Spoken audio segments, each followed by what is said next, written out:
ما الذي يفعله الآن هان كوانغ سيونغ مهاجم منتخب كوريا الشمالية لكرة القدم؟ بعد عودته إلى كوريا الشمالية أصبح هان كوانغ سيونغ لاعبا منسيا تماما، كما أنه لم يكن موجودا في هذا العالم بعد أن أطلق عليه من قبل نادي يوفنتوس الإيطالي صفة اللاعب المرموق. ما هي قضايا لاعب كوريا الشمالية مع الدولة؟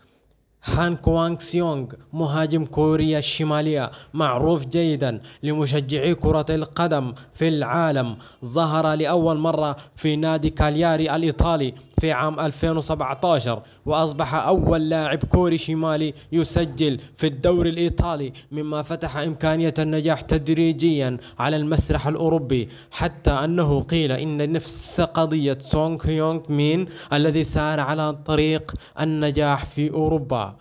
خلال الجولة التأهيلية الثانية لكأس العالم لكرة القدم قطر 2022 تخلت كوريا الشمالية عن البطولة بسبب انتشار فيروس كورونا. حاليا تم إيقافه من المشاركة في مسابقات فيفا، ومع ذلك حتى خلال الجولة التأهيلية الثانية لم يكن من الممكن رؤية هان كوانغ سيونغ، كما لم يتمكن فريق كرة القدم الوطني الكوري الذي غادر في رحلة استكشافية إلى بيونغ يانغ من رؤية هان كوانغ سيونغ.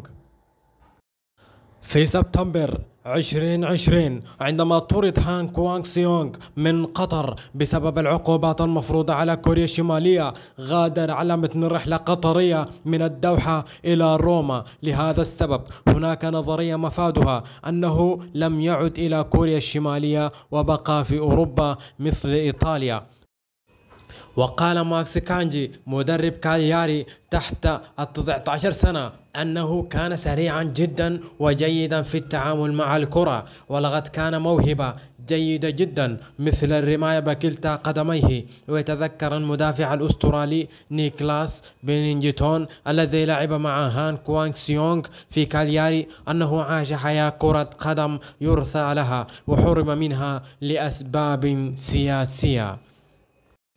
أثرت قصة غياب لاعب كرة القدم الشاب هان كوانغ سيونغ من كوريا الشمالية على نفس جماهيره وعشاقه ومتابعيه من جمهور كرة القدم، حيث لمع نجمه سريعا قبل أن يختفي دون أن يعرف مصيره منذ عام 2021.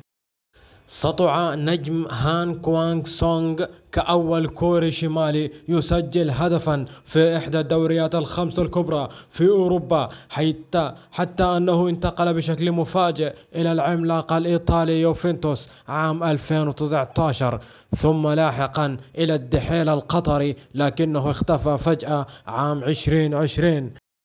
قرر مجلس الأمن الدولي إعادة جميع مواطني كوريا الشمالية العاملين في الخارج ويدرون أرباحا تستخدم لدعم برامجها البالستية النووية المحظورة. يجب إعادتهم إلى بلدهم في موعد أقصاه 22 ديسمبر من عام 2019.